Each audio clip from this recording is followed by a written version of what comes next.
was a really interesting experience because we shot the movie in 11 days. And it was a very fast shoot, but there was so much material that we were generating from this that I ended up with like 4 hours of content. And it wasn't designed necessarily to be in the film, but it was surrounding, it was the characters and the world. And so with all this material, before the film's even out, I had all this footage that I could leak out onto a fake website or through social media. So I created about a dozen social media characters, about 20 hidden websites, nothing that I was going to be advertising. And I started taking all this very realistic looking footage and documentary footage and news footage and FLIR military footage and started just like putting it out there. And then my social media characters would start telling stories to each other. At the time, was this just you texting yourself back and forth? Yeah. So I'm just having great conversations to myself, just building content.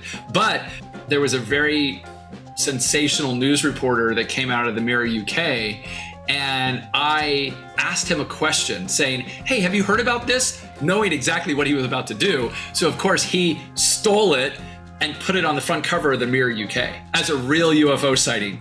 And it was amazing because I was using the psychology of what became fake news as telling a story.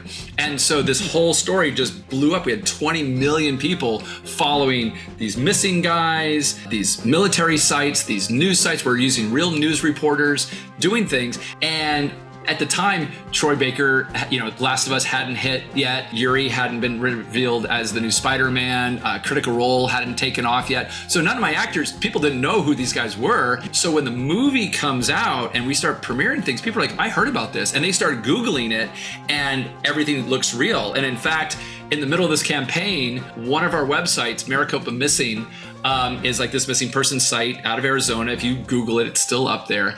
And we get this very scared message from our legal team, and they contact us and said, we're being forced to turn over all your private information to the US Department of Justice. And we're like, what? And we get this dossier from the DOJ, and they are threatening us with a 5-year imprisonment and a $500,000 fine because they think we're bounty hunters using this fake website to find these missing guys. Troy Baker and Yuri Lowenthal and all these other guys, right? They don't know that, they don't even look up the social securities or realize that these people don't even exist. They're all characters that we created for the movie. And so our lawyers get on the phone with the DOJ, and we have these disclaimers and other things. And, fortunately the site's still up and they all got a good laugh out of it. But it was like really real.